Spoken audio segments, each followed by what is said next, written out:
Chris and Chris Talk Movies. Hello, and welcome back to the podcast. I'm feeling silly today. My name is Chris Ferry, and of course, this is my co-host. My name is Chris Huddleston. And today we are very excited to be talking to you about what year was it, Chris? 1984. 1984. Oh, right in the sweet spot. Action, comedy, adventure. I'm not sure how we'd categorize this. All of the above. All of the above. Romancing the Stone. What were your IMDb describes it as action, adventure, comedy? Yeah, that's what I said. Were those all the adjectives that you used? I think so. Do you have a synopsis for us? I do. As you said, it was a 1984 film. Well, you said that. And you brought this up, which I did not know, and we'll get into this later, that it was a Robert Zemeckis movie. I don't know how I didn't know that, but I mean, I think I knew that at one time, but I'd forgotten. It stars Michael Douglas, Kathleen Turner, Danny DeVito, and the plot is as such. A mousy romance novelist sets off for Colombia to ransom her kidnapped sister and soon finds herself in the middle of a dangerous adventure hunting for treasure with a mercenary rogue. So yeah, rogue. That's pretty good, huh? So what did you think, Chris? You had seen this before, obviously. I had seen it, but I don't think I'd seen it since. I mean, I saw it as a kid in the 80s. I don't think I don't go back. I bet I hadn't seen it in 20 years. Revisit. I know it's been a long time. I liked it. I had a great time. I really enjoyed it. I sort of expected, I remembered liking it as a kid.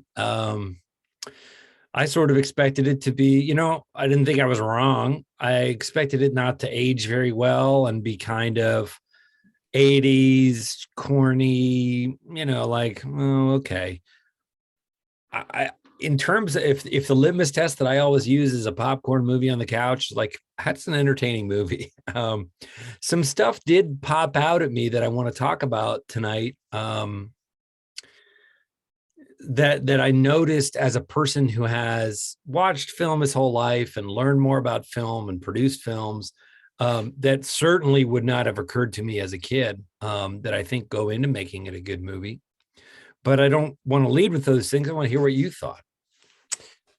Yeah. So I will first say I saw this in the movie theater when it came out, and I can't remember the name of somebody that I met this afternoon, but I can remember specific things about dumb things from my childhood. You remember the name of everybody in the theater with you then? I remember every person in the theater. Yeah. No, I don't remember any of the people in the theater, but I saw this with my dad, and we were out of town somewhere. I don't know if we were on a vacation or what, but I think it was a thing of my mom. We were in a mall and my mom was shopping or something, and my dad was like, "Hey, let's see a movie."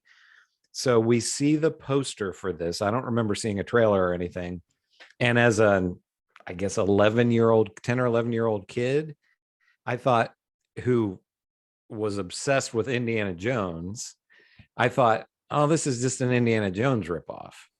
I don't want to see that, and I don't think I said that to my dad, but he was just like, oh, let's see. And I don't know if I'd seen any movies with either of these actors at that point, and then they would go on to be among my favorite actors, I would say.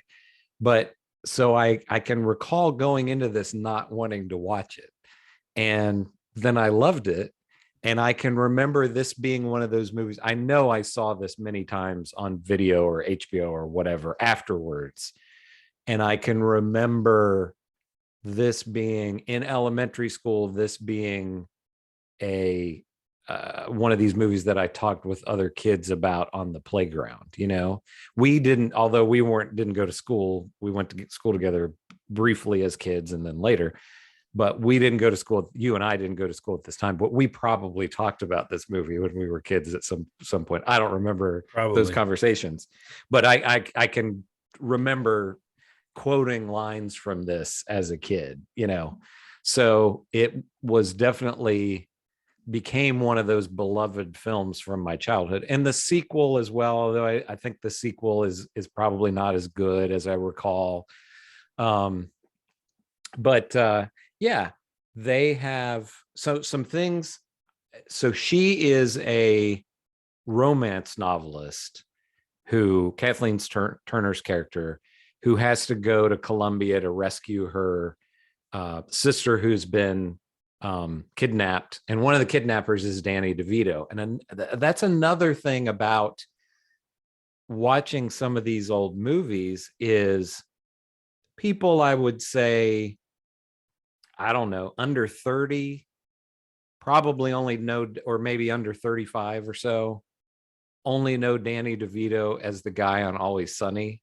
And he's great on Always Sunny, but he did a bunch of movies with Kathleen, or several movies with Kathleen Turner and Michael Douglas.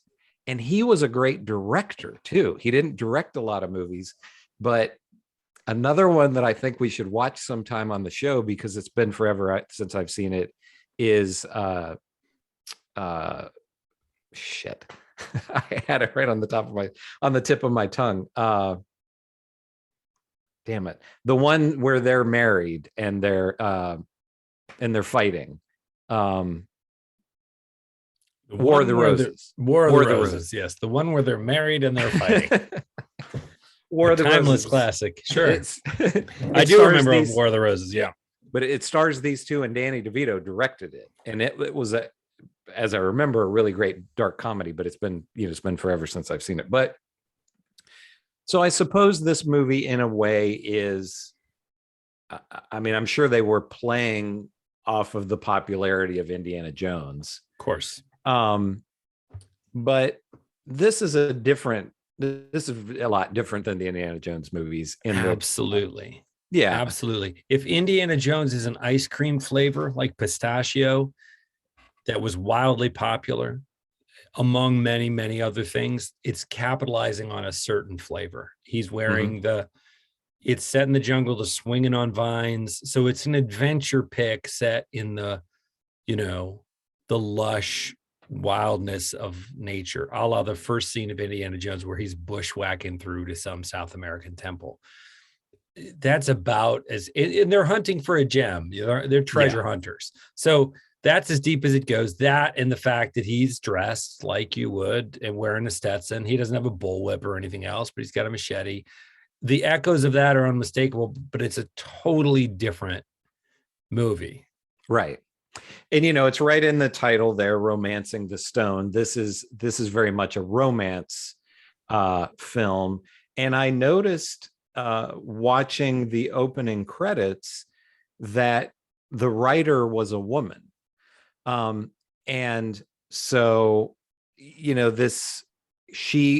Kathleen Turner's character is a romance novelist, and this movie plays out kind of like a romance novel, very deliberately. I'd say even more than kind of like. It's we establish this movie is so tight in that way. It's so smart because it doesn't run that deep. It's not it's not The Shape of Water that is trying to resonate profound human stuff, which it does masterfully. This is a movie that's like, from the very opening hook, she's finishing the end of whatever novel, and it's set in the Western, but we're seeing it as we hear Kathleen Turner's voice narrating what happens. And there's a bad guy, and there's a vulnerable woman, and she's sexy, and he's a bad guy, and she gets the better of him. And, and then everybody wins, and they're right off in the sunset. And it's just the kind of B- material, pulp material you'd expect to see, but it's shot gorgeously, and it does get its hooks in you. And you think, I had no recollection of that opening at all. Me neither. But it was like, wow, this is great. But then the whole movie is a romance novel of the woman who gets swept away and gets on the wrong bus. And it's like, if you zoom out, she meets the mysterious stranger who she's not sure she can trust, but she falls for him anyway. I mean, it's a perfect meta thing of itself. And the whole thing is carried by smart writing and great directing and great performances that never feel like they're trying too hard. Like Michael Douglas, the reason why I think Kirk Douglas popped out of my mouth there is I had the thought watching this movie, when they're starting to fall for each other. And you can sort of see them behind me here. But if these two, if these two ever had a kid, their children would have very strong chins. Yeah. It's just Michael Douglas is, however you feel about Michael Douglas in the entirety of his career, he's just super charming on screen, and it's effortless. And I think of if you just said, what do you think of Kathleen Turner? I'd be like, smoky voice, sort of smoldering sexuality, blonde, bombshell of kind of maybe another era. But that's not what she's doing in this movie at all. She is when we see her finish the novel, she's literally a single cat lady.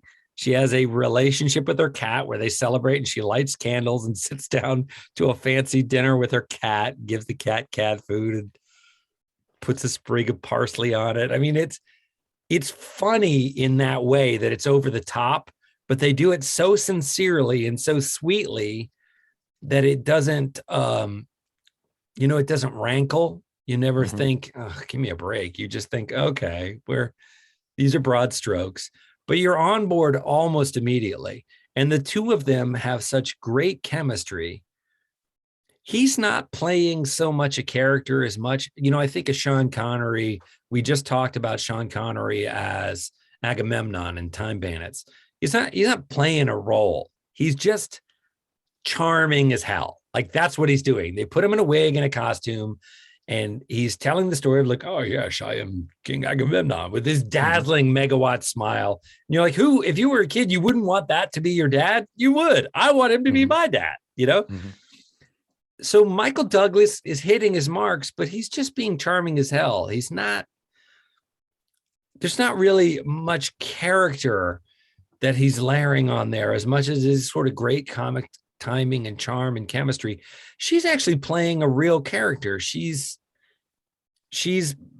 this kind of woman in her shell who gets her of big passions, who gets it out all on the page, and then gets to go discover that she is up to living it too, and that she wants to live the life she's only been writing about.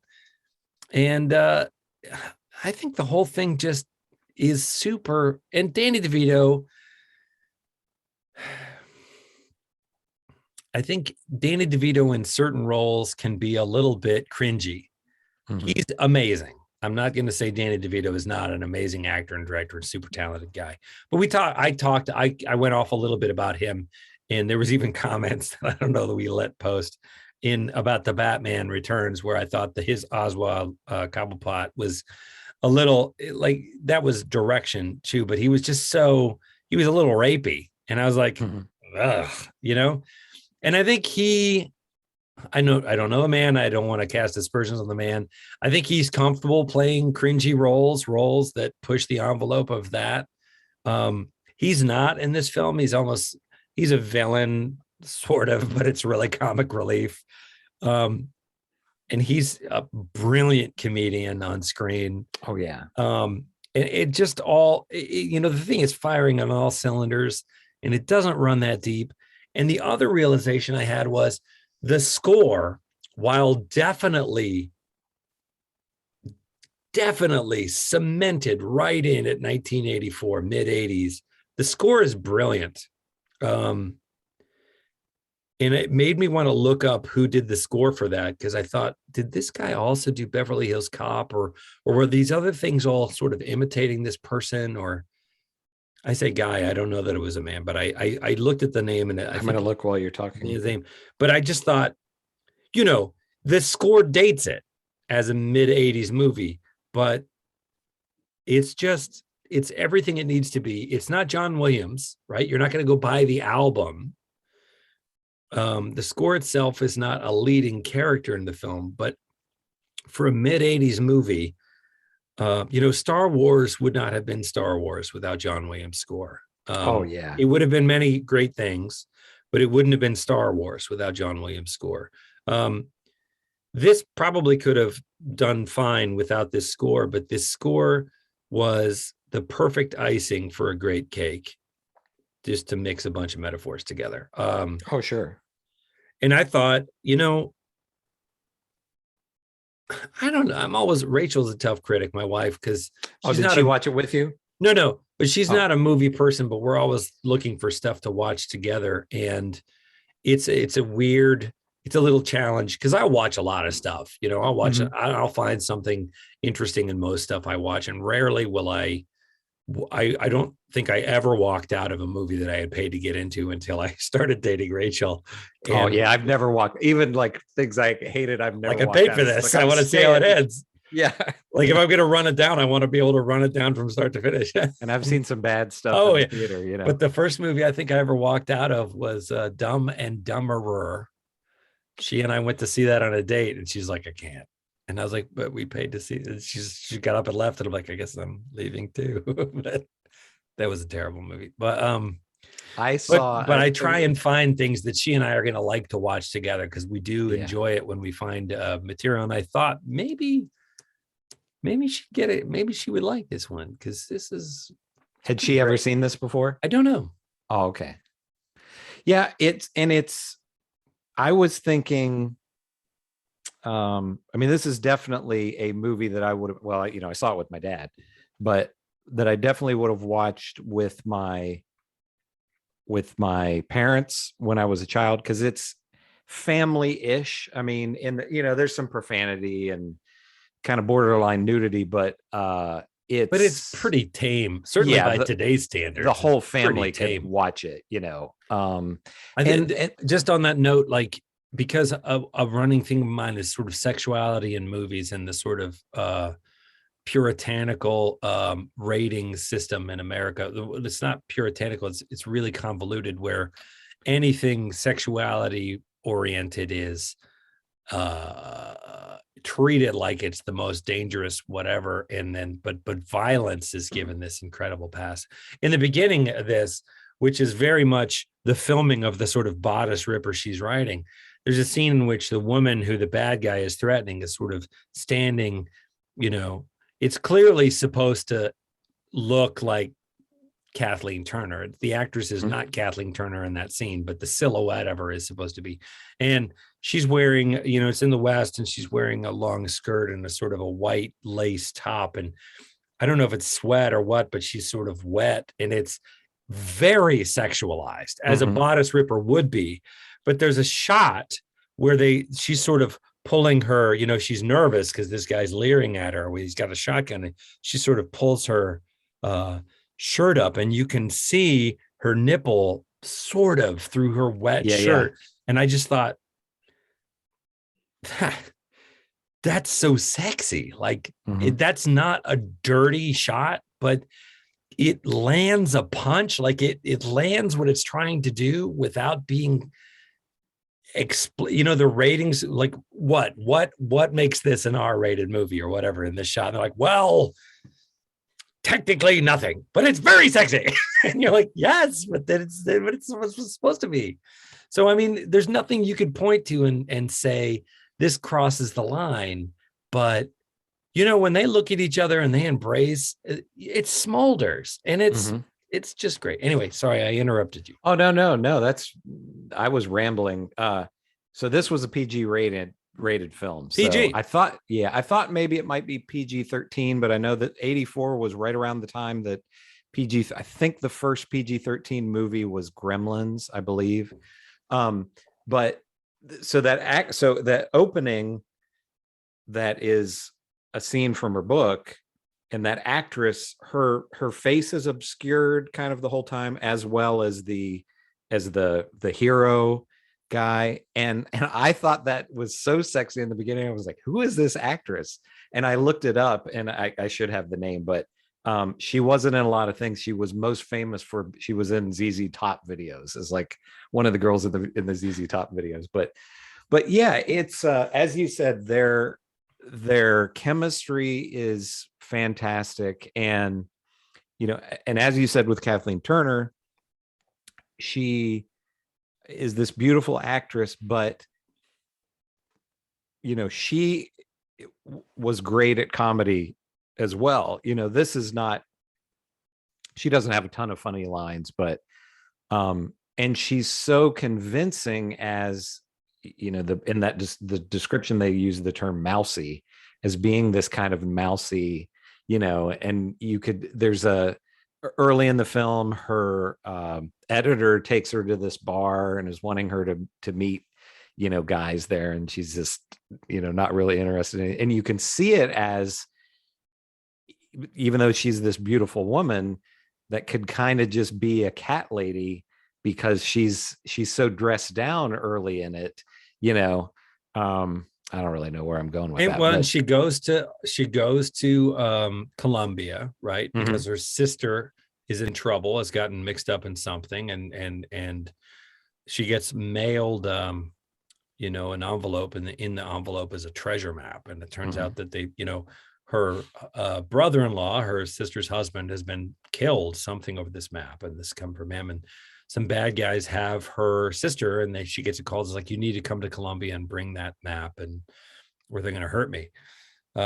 So she doesn't know anything about anything. She doesn't speak Spanish. She's totally unprepared. She packs a bag. She flies down there. There's a bad guy right off the bat that's sort of misleading her. She gets on the wrong bus, and she ends up deep in the jungles of Colombia. And, you know, she's wearing a very sensible, like beige, boring, mousy dress. And not to tell the whole story, the things start to go wrong immediately, and there's some gunplay, and she runs into the Michael Douglas character, and the rains of the afternoon start, and they get swept over. The road kind of washes out and them with it. And almost immediately, this kind of all the way laced up beige, you know, kind of prim dress gets destroyed. And so she ends up looking not unlike the character that we see from her book. Mm-hmm. You know, her sleeve rips off at one point. It's a comic moment. And they're hacking through the jungle, and they come across this downed plane, right? A plane that's gone down in the jungle, and there's a corpse of the pilot hanging out the window still with aviators on, and it's a jump scare moment. And they go inside, and it's a drug plane. And I thought this was interesting. It's not full of cocaine; it's full of marijuana. Which, Yeah. I mean, I guess nowadays, like I'm in Massachusetts, it's recreationally legal, but this was during the war on drugs, so that was a epic no-no.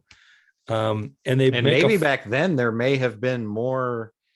I'm just guessing, but there may have been more. Maybe there cocaine usage then than there was, you know, marijuana in the 80s might have been viewed as like, oh, that's what they used in the 60s, you know. Maybe, but I'm just guessing. I don't know. But I think they chose for it to be marijuana, whether or not you fly a bunch of keys of marijuana in a plane from Colombia. Mm-hmm. Because he makes a fire, he makes a campfire, and he's burning the pot. And so the two of them start to bond because they get a contact high from all of this. He's literally burning bales of weed. Mm-hmm.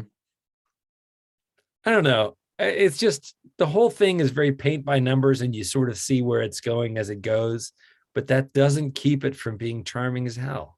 Yeah. And the chemistry between the two of them is so great. Right on the money. They're both great. And, you know, and I feel like a broken record on some of these things, but it was interesting to go back and watch this and see scenes that I recall as being almost kind of big set pieces. Like, I'm thinking of one of the very first things that happens with them is there's a mudslide, and they go sliding down this hillside through the mud. And I remember that as a kid being such a big adventuresome scene, and it still plays well today, but I don't know if that would get into a film today. If it did, maybe it would be much more expanded. You know what I mean? Because it's just like, it's a pretty basic stunt, right? That in an action movie today just wouldn't be big enough. Right? But I recall it as being really big, you know. Well, and I think I miss it. I think I miss the sort of relatable scale of that, because it looked scary, and it looked like they could definitely get hurt, and it looked like it could happen. And But at you're the not end of thinking it, like, oh, they would be dead. there's sort of a racy bit at the end where she lands first and she lands on her butt and she sort of falls back with her knees in the air, and he comes down second and he lands with his face in her lap. So there's a sort of like he's going down on her or something, just the position of it that I think the parents would be like, oh, and I'm not sure the kids would get. Yeah. But I think nowadays things are so big that you're almost like, well, if this is a hit, they want to make a ride out of it. Yeah. Whereas, good point.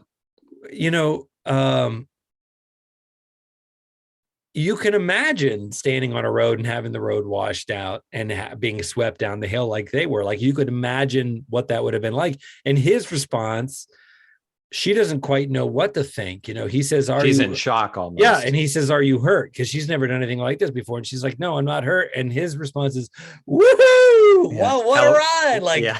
welcome to Colombia. He is just this sort of unbridled adrenaline joy of like, well, that wasn't what we expected, but wasn't that fun? And you could see her character sort of being like, oh, yeah, I mean, yes, this is horrible and it's not what we expected. And now we don't know what to do, but it actually was, now that we're not hurt, that was really fun, Yeah. And whereas if it's a rock movie, it's him falling off the top of a building that's collapsing and then he catches the thing of a helicopter and swings around. And there's 8 more parts to it. And you're like, yeah, well, I can't even imagine.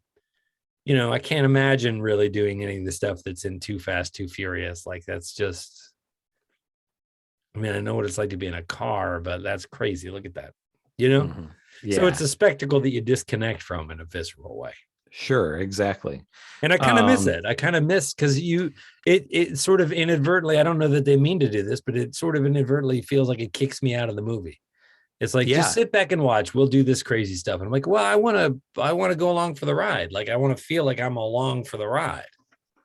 I won't say anything yet, and I'll say this in whatever time we have at the end, but I saw a new movie that I wanted to say a little bit about that kind of ties into what we're talking about here. So don't let me forget that. But yeah, it's,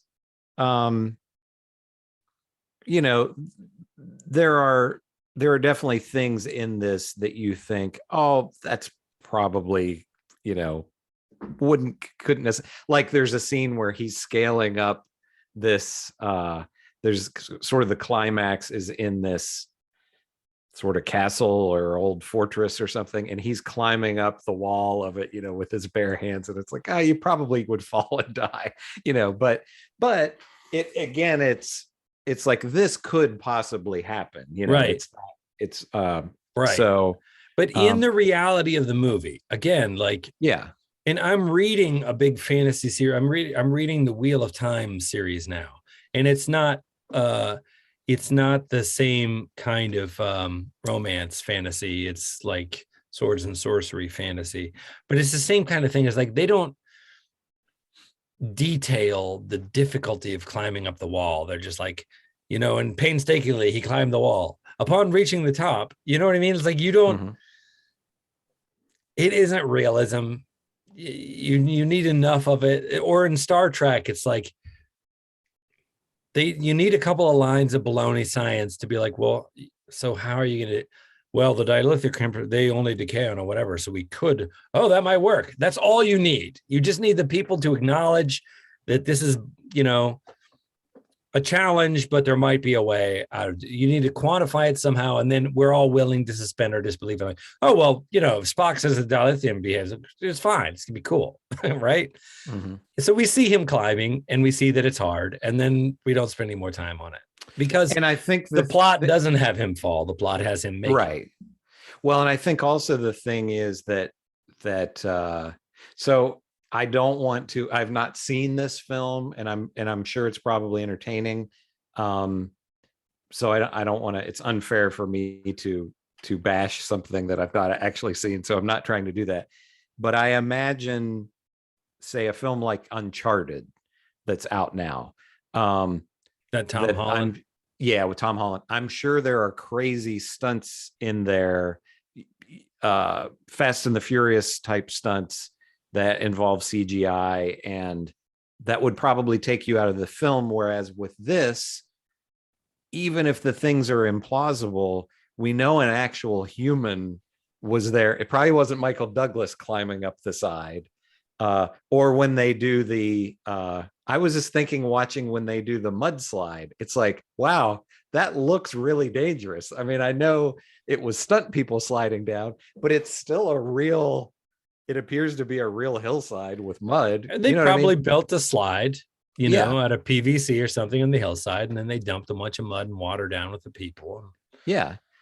But it's real people doing it. So it's, it's real in that sense. Yeah. So I don't want to always be the guy just attacking CGI right. or and we whatever, don't want to but, be the guys that are constantly going on a rant about practical effects, but yeah. But we 'Cause did they're- grow up with practical effects. I saw a thing on YouTube the other day. Maybe I've already talked about this, where it's a bunch of VFX artists, and they're not dicks. They're actually they love the same stuff we love, but Mhm. they take kind of classic scenes from movies. They're young, so these weren't even movies from their childhood. These were movies Mhm. from our childhood that they weren't even born yet. But like the trench scene in Star Wars at the end, where they're flying down the trench trying to blow up the Death Star. Yeah. They remake it purely in computer, purely with VFX, and they say, look, people have already gotten on and digitally modeled X-Wing fighters and TIE fighters and all of this stuff. So we didn't create this. We found these models on the internet. And so we say we're going to do it in a day, but we're not doing it from scratch. We're using some pre-made things that already exist. But for the most part, we're taking them and we're assembling them, and we're doing all the light, and we are remaking this scene shot for shot. And we're going to try and plus it up and make it even better, purely digitally in one day, in something that took them how many weeks or months to make practically. They keep pointing out that nothing like this had ever been done before, and they did it with wires and they all kinds of camera tricks that they had at the time. I still think maybe it's just nostalgia. But you get so many delightful surprises when you do practical stuff. There's a part of my brain that's just like, it reads as real because it's real. That water is not it's not an algorithm that did that water. That's just water. Mm-hmm. And yeah, you can look, and sometimes there's a car in the shot, or sometimes the thing explodes and the trajectory of the guy on the wire flying out of the explosion doesn't look quite the way you imagine it. How do you know it would look, right? Sure. Yeah. But I think that CGI has actually become less expensive than practical at this point. And I think so, yeah. And no aspersion to the digital people, but what you're seeing is one person or one team of people's imagination, and it's as unlimited as the technology is. You never get the sort of surprise of physics that comes in there and somehow makes it. Look at Raiders when they open the ark and the guy's head melts. Like, that's not what. I mean, who knows? What, it's clearly wax and it's got layers, and they superheated it and it just melted. So you say, well, I don't know that it would look like that. And when you're like, first of all, I don't know what it would look like, but that's cool as hell. Like, sure, I will never forget that shot. That's unique. That's unique in cinema. Mm-hmm. And there's a part of me that loves that you're like, wow, man, you can sort of see that somebody built not just a wax figure of this guy, but they made it with a skull. Like, they made it anatomically.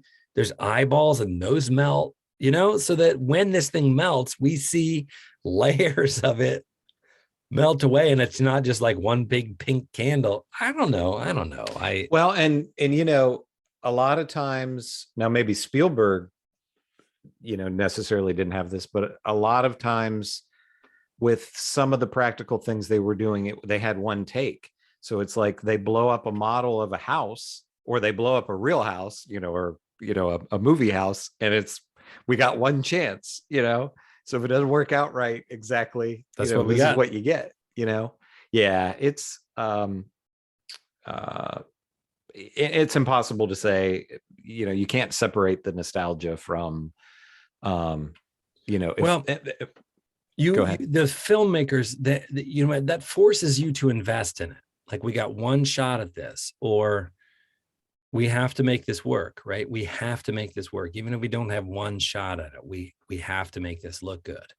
And everybody has that, like, this is important. Like, this has got to look good. We have to do that. And I think that investment on the filmmaker's part, and you see it with the actors who are investing in their roles because we're used to watching their faces as they give their performance.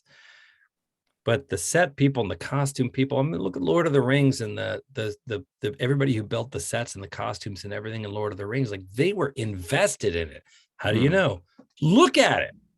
The detail in that is incredible, right? So the investment of everybody involved in the production comes through. And I think that's one of the things we talked about with Del Toro is none of this is arbitrary. They didn't find some, you know, inlaid wood room for that to be the shrink's office. So that somebody painstakingly designed and built this thing by hand, and it's incredibly intricate and gorgeous. This is somebody's art.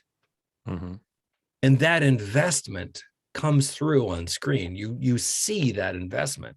So the thing is a piece of art. It's not just like, these lines are art and my performance of these lines is art and my lighting of this, all of it is art. And when it's arbitrary, you feel it. It doesn't feel important. And when it's computer generated, unless you know what you're looking at, like if you do visual FX and you know how to do that in computer, and like, oh, that's really smart of them. Like, I watched these guys also review the Villeneuve Dune movie, and they're looking at these visual effects and they're like, oh, that is so cool. And they explain why that effect is so cool. And you think, oh, I just thought it looked really cool. Like, I didn't see the craftsmanship that goes into it because it's literally all virtual. Unless you know what you're looking at, you're just receiving this kind of spectacle without, because there's nothing physical that carries the stakes of the people that made the thing. I don't know how to say it better. A little bit of maybe a flip side to that with the artistry is how often with these films at that time is they would get on set and the stunt or the practical effect doesn't work exactly the way as they drew it up, and then they have to improvise and do something else. So there were a lot of things, you know, the classic with that is Jaws. The shark never worked. So you know, Spielberg had to shoot around a lot of that, and the result was one of the greatest movies ever made. And you know? the stakes go right through the roof, right? The shark doesn't work. Like, we spent all of our budget on this shark. It's not working. We're out here. We got to get this shot. What are we going to do? And everybody's panicking. And they say, okay. So somebody has the idea of the pontoons and they think, oh, okay, well, okay, yeah, how are we going to do that? Okay, we can make that happen. And then they say to the actors, like, new plan, shark's not working, right? We're going to be behind the pontoons coming for the boat. Can I see the shark? And they decide, like, I don't know. Maybe you see the shape of the shark, right? But you have to sell it. You have to sell it. When we see your face on the boat, we're getting closer to you as we're behind the pontoon, something that's dragging these things, right? You are perceiving in some way this thing is coming right for you. And so, and the actor doesn't have time to rehearse that. They've been working on the film. They know the character, they know the situation, but boom, it's electric. It's electrifying, that shot.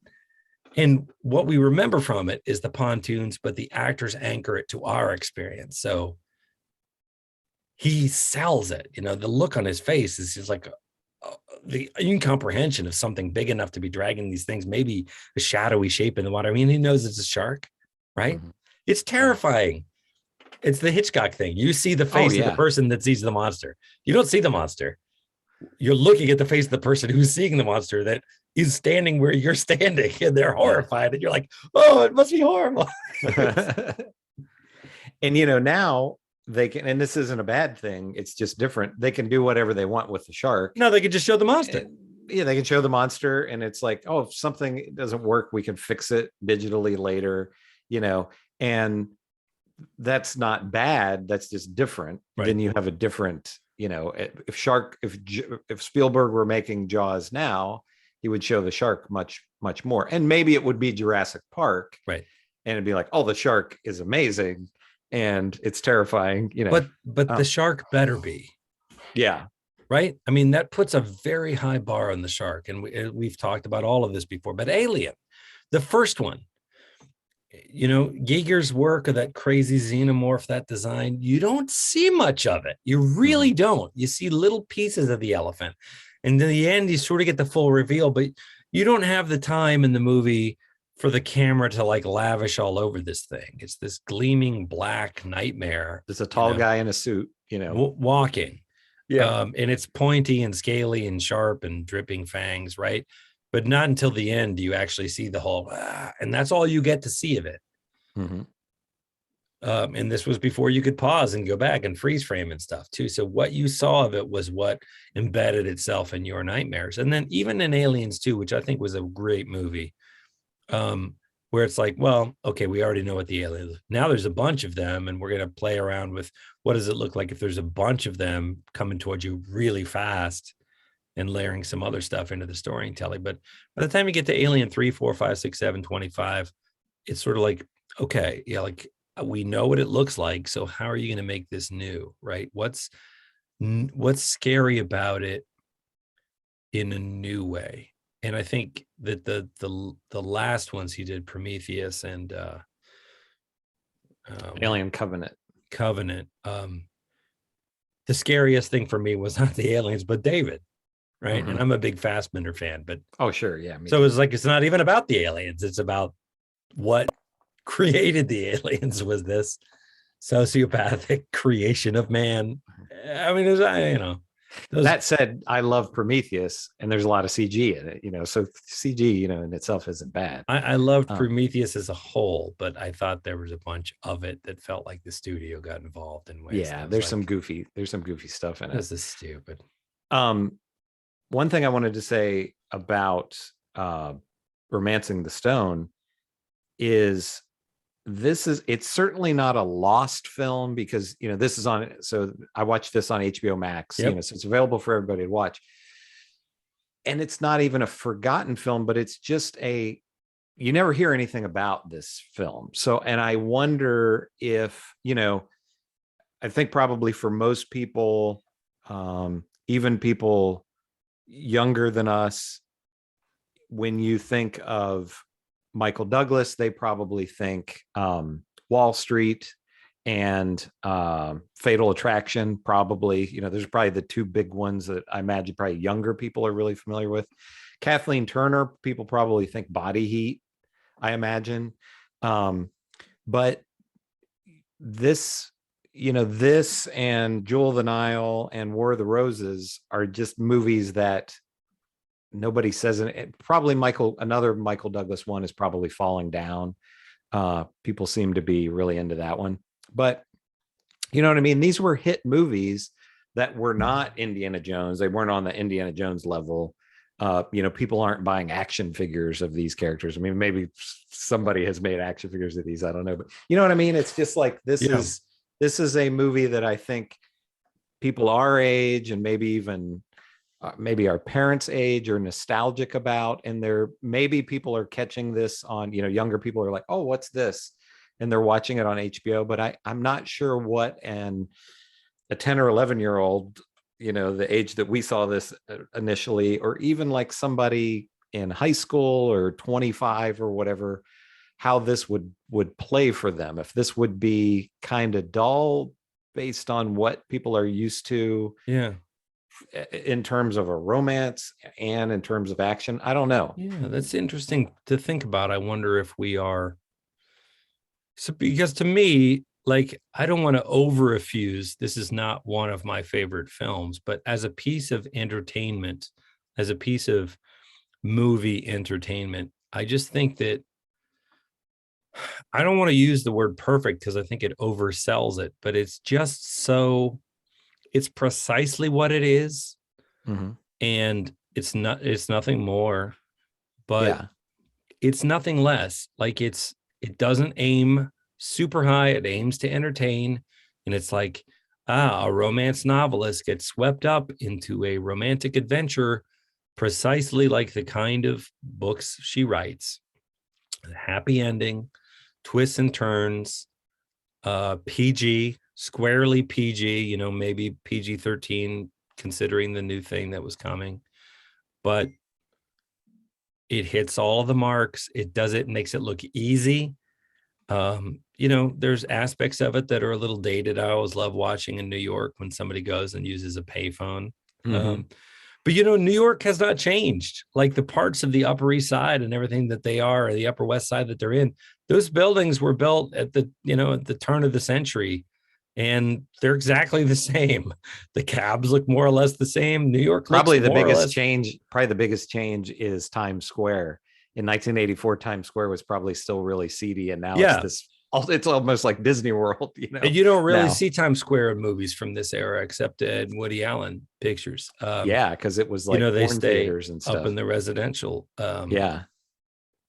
That And we won't watch Manhattan, but the opening sequence of we could Manhattan watch Manhattan. I would, we've never done a is Woody Allen movie. I mean, that would. yeah, we could. I mean, there's a lot to talk about, but there's an opening sequence and it is just this love letter to New York. Mhm. It's instrumental. It's set to Gershwin, I think. I don't remember exactly which piece but it's a long, long sequence of just all the various, and there is Times Square, huge, huge banks of payphones and just people, like Yeah. dozens and like rows of payphones that you could go to Times Square to make a call, and there were plenty for everybody to make a call, and the porn theaters and everything else, and it's just all over New York in black and white. And I think more than any other Woody Allen movie, that sequence, you're like, this was a New York filmmaker who loved Mhm. this city, and his New York is always a character in his Mhm. movies, and maybe none. I mean, the movie wrestles with some complicated themes, but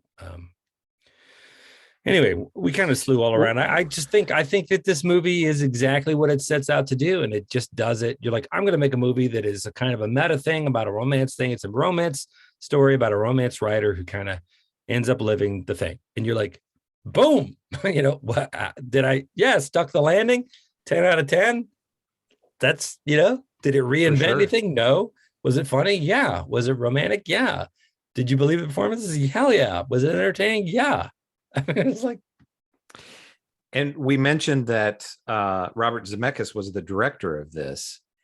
And when Robert Zemeckis dies, they're probably not going, the headline is not going to be director of Romancing the Stone. It's going to be, he directed the Back to the Future movies, and he directed Forrest Gump, among other things.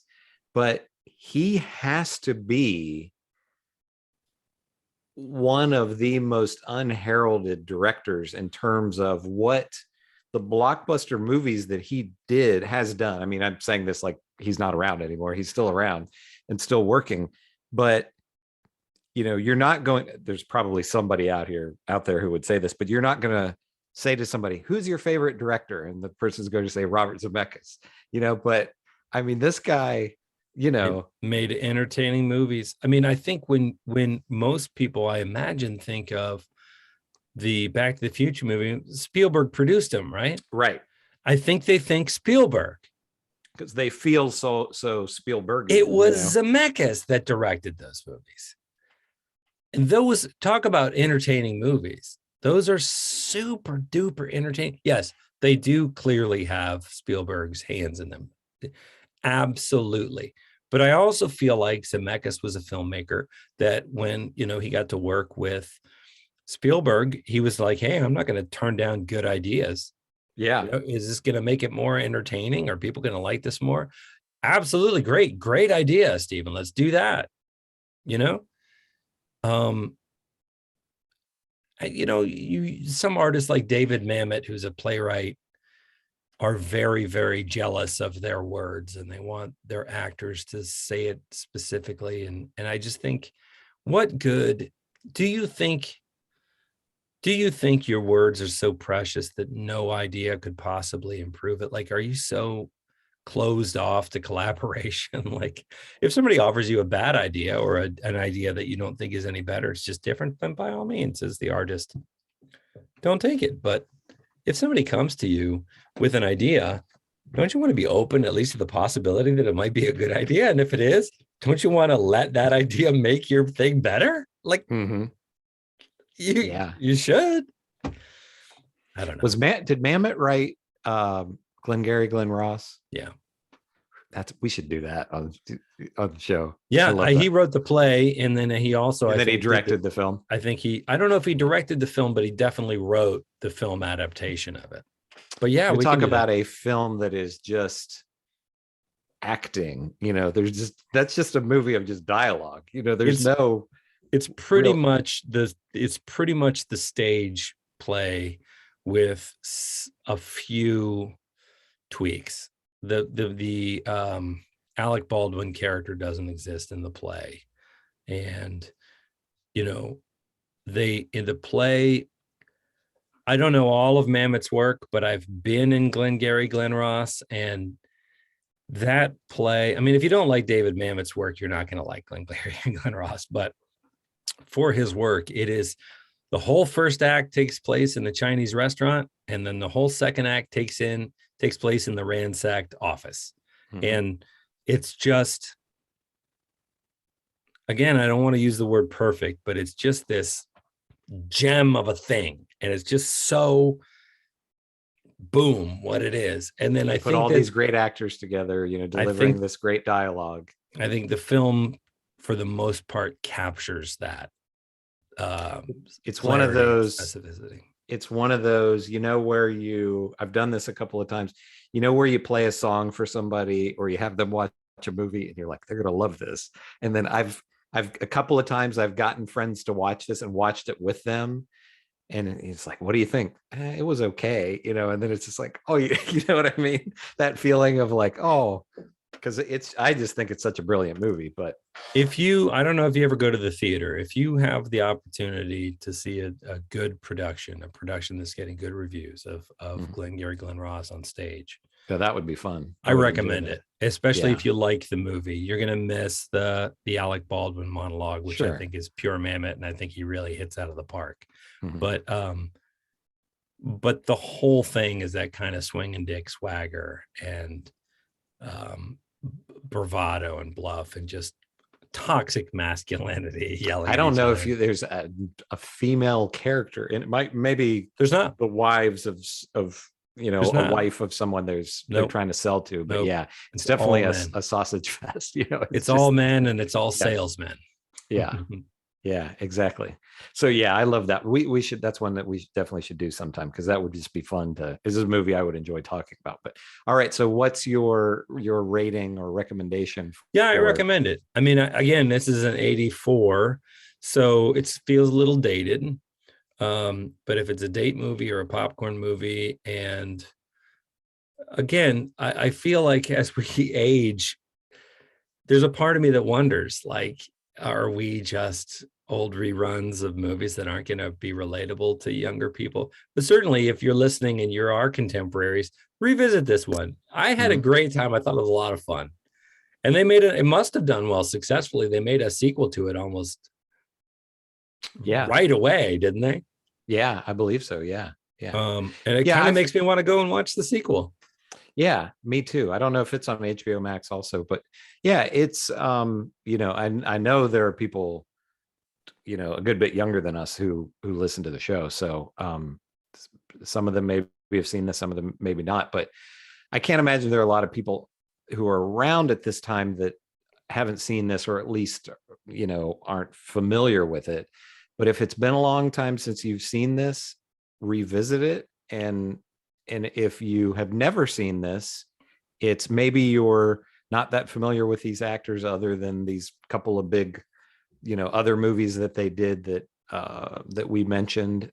Then if you just want to see, it seems like there are a lot of movies today where it's like two really pretty people, but they don't necessarily have chemistry. But this is a movie of an actor and actress with really excellent chemistry. I mean, they did several other movies together, so. And DeVito, And and DeVito. DeVito fits in as this great comic third wheel. I mean, he does precisely what's needed. Yeah, I mean, it's firing on all cylinders, and it doesn't run too deep. Yeah. So it's just kind of a perfect. I don't feel like popcorn Schindler's movie. List tonight. What's light? Schindler's List again. Romancing the Stone is fun. It is fun. And it's no fat. I think maybe you said, there's not really anything that you'd say, you could cut 10 minutes here or 5 minutes here or whatever. It's a really great popcorn film. No fat, and there's a little bit of it that feels dated, but there's nothing that you really feel you have to kind of not real cringy down or skip over or be like 1984, like some of the high school movies where you're like, exactly, yeah. There's none of that. So have you seen anything new since we last spoke? Because we do watch new things. We're not always stuck in the 80s. I'm so into these books. I've been reading a lot at night. I haven't watched anything new. I have started watching the second season of Raised by Wolves, which I know that you hadn't been watching, but that's that's interesting material. It's whatever. It's not the best stuff in the universe, but it's interesting material. And I think I have one episode left to do of Peacemaker. Oh, great. Yeah. Once I got into, I gobbled up, but that's when you can binge. I'm watching, I don't know if I said this before, and I know you started watching it. I'm watching Only Murders in the Building with my parents. We watched that. I'm way behind because we're still on the first season. But Rachel and I watched that on show. your recommendation. Yeah, It took us a little while to get into it, but once we did, really enjoyed it. Good. There's not a ton of things that I really feel like you can watch with your parents. Watch with my parents. It's just this different taste, Yeah. Kind of the and stuff there's language. They indulge themselves in sort of delicious swearing. But it's not like Guy Ritchie where they're trying to make profanity in art. They just swear like New Yorkers, like modern. And my New parents Yorkers. don't love that, but they overlook it, So it's fairly toothless. Another one on that is, I believe, was a made for Hulu, or Hulu bought it, that I watched last weekend. That I've seen just tons of people just on Twitter and Instagram saying, "Oh, this is great. This is really fantastic." Is a movie called Fresh. And it stars Sebastian Stan, the Winter Soldier. And it's about this woman who, and again, it was written by a woman, and I think directed by a woman. It's definitely, I think, meant to be a female empowerment kind of story, is part of what I got out of it. But she's a woman who, it opens with her on a really bad Tinder date or some other kind of dating app, with just this real jerk guy. And it's like she can't find a good guy on these apps. And then she runs in real life in the grocery store, she runs into Sebastian Stan, and he's this really charming guy, and asks for her phone number, and they go out and really hit it off. And he's seemingly perfect, but he turns out to be a really bad guy. And that's not giving anything away. That's in the trailer. He's going to do something bad. I won't say what. And it makes it sound a little bit like it's a Lifetime movie, which it's not.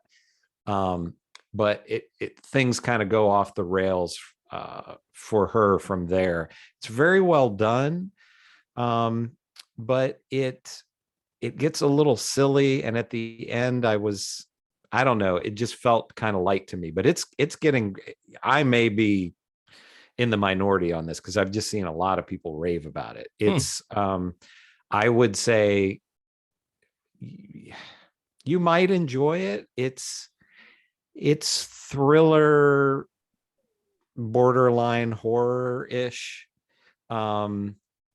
I mean, there's definitely horrific elements to it, but I don't know. You may like it. It's worth a watch, but I felt it was good but unspectacular. But it's made for Hulu. It's right there, free. So I mean, it's definitely well made and well acted, and the music in it is good. And then I went last night to the theater to see The Batman, which was the movie that I was referencing when I was talking about the practical effects. And I won't spoil anything with it, but I'm sure there is plenty of CGI in it, but it's not apparent. And it definitely is not like a lot of other superhero movies where it just ends in a big CGI battle. Everything seems real in it, like it's real stunts and all of that. I was really impressed with it. It's long, it's 3 hours. 3 hours. Just under 3 hours. And they could have cut, it could have been 2.5 hours. They could have, I was never bored, but it just didn't need to be 3 hours. But so I went with my sister and my brother-in-law. My sister and I were both stoked about it. My brother-in-law didn't want to see it at all, and all three of us loved it, came out of it loving it. The look of it is, and even some of the tone of it, I described it as Seven meets Fight Club meets The Crow. It's very much that 90s Fincher look, but there's a lot of elements about it that reminded me of The Crow. And there are things in it where I was just like, oh, they took this shot from Fight Club and they took this shot from The Crow. I don't know if that was intentional, but I can't imagine that, right.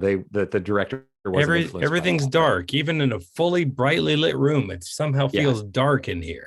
Yeah, it's very much that 90s Fincher and kind of the yellow lighting, and washed out and all that. It's very set in realism in a lot of ways, but there are also, it still feels like a comic book. So it's still stylized, and there are things about it that are like, oh, this isn't really like the way Gotham City looks is kind of a mix between Tim Burton's movies and, again, The Crow. So I'd almost love to see a Batman movie. This is just a fantasy.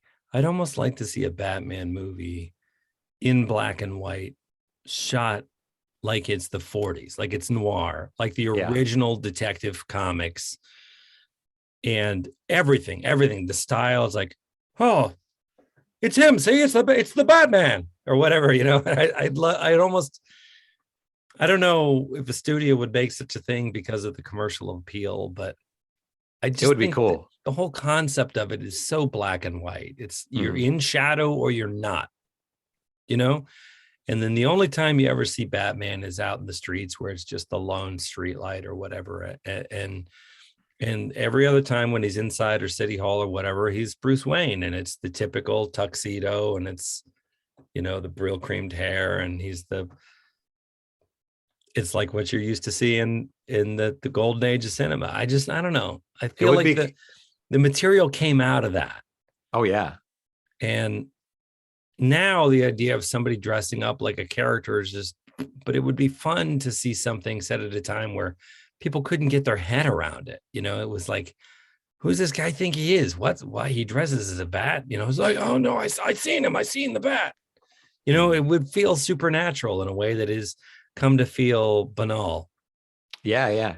Because we've now seen 50 Batman movies. I mean, I don't know how many, but with this, so the director Matt Reeves had said he really set out for that. You brought up, Detective Comics, that this was going to be the first Batman where he's really the Batman as detective, and they do a good job with that. And there's not, for a big comic book movie, there's still plenty of action, but it's not like wall-to-wall action. There's a lot of talking and looking for clues and all of that, which was cool. And this ship long ago sailed, but the people still lamenting that it's not Adam West Batman, Zoom Pow and all that. Like, those people, I don't think will enjoy this, because it's it's obviously very dark, and he's really mopey and never smiles, and and Pattinson is really, really good.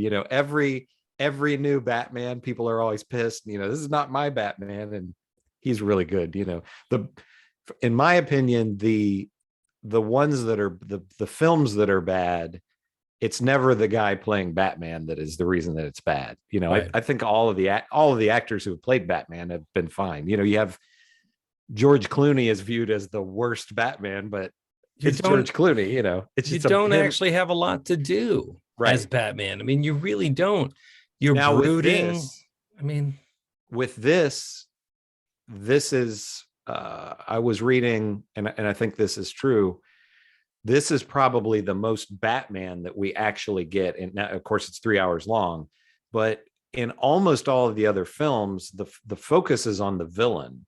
And, you know, this is probably the most that we see Batman in a film. So this is definitely about Batman and not just villains, you know, even though we still have multiple villains in this one. But yeah, it's I thought it was really fantastic. I mean, I definitely intend to see it. Yeah, I would say definitely see it in the theater, you know, even though it's long, but you know, I don't want to spoil anything, but I was, you know, I was really hyped for it, and I thought it was great. So I didn't feel let down and or disappointed or anything in it in any way. So cool. Very, very good. What do you want to do for next time? We had talked about Birdman. Right. Speaking of Batman, Birdman. I saw that movie in the theater and loved it. Oh, I did not see it in the theater, but I saw it at home and loved it. The person I saw it with hated it. I could see, I know people who did not like it. I can see it's not a movie for everybody. We could watch that. I also thought about along the lines of, well, it is Batman, but have you ever seen it's on HBO Max.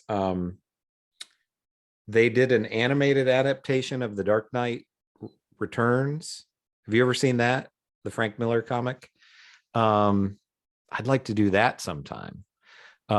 It's in 2 parts, so I think it may be close to 3 hours also, which is a lot for an animated thing, but that's pretty cool, you know, when you're in kind of a Batman mood. But so I'll let you pick. You want to do Birdman? Do you have a preference? I've seen them both. I mean, and you know, they're very different kind of things. So I'm happy with either. If we do the Batman thing, we'll do the whole deal. We'll do both parts. Yeah, do both of them. Yeah, just watch it as a whole. I mean, you might. And it's animated. Yeah, it's animated. And it is on, but it's, you know, animation for, I think it's rated R. It's called Batman Returns. It's called The Dark Knight Returns. The Dark Knight Returns. Yeah. We could do that. Okay.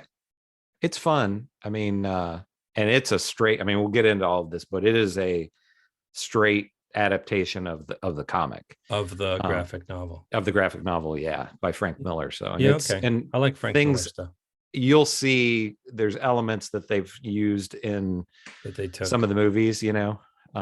One thing new I did watch is I watched the Watchmen, whatever it's called, moving comic, where they basically they take the original graphic novel of Watchmen and they lightly kind of animate it. So it's all the original art. It's just one voice actor doing all of the dialogue. But it reminded me how great that original graphic novel is. Oh, sure. And yeah, that's got me kind of in the mood for. The New York Times rated that one, Watchmen, they just were considering it as a novel, you know, not even breaking it down and separating it out as graphic novel. But the New York Times at one point named that one of the 100 greatest novels of the 20th century. Wow. So, and that's interesting that you bring up the Watchmen, because with the Batman, there's a voiceover at times with him.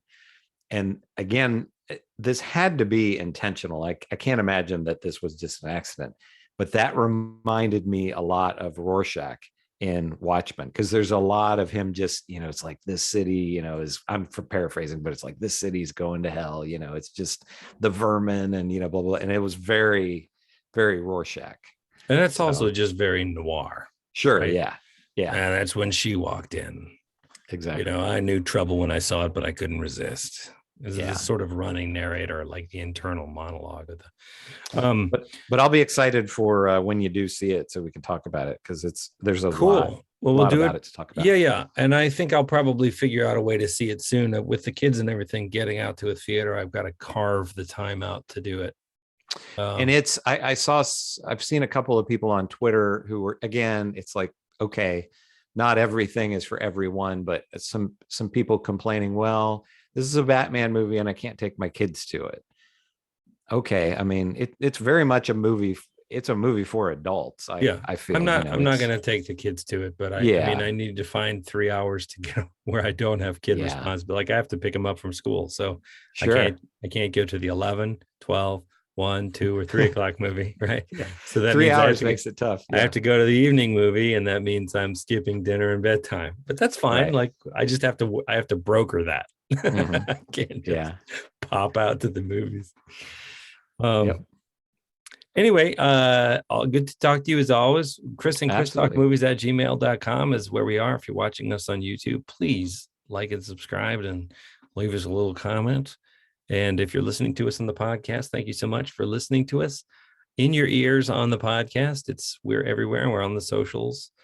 And if there's any, especially these older movies, if there's anything that that you ever think like, oh wow, why do these guys not talk about X or Y?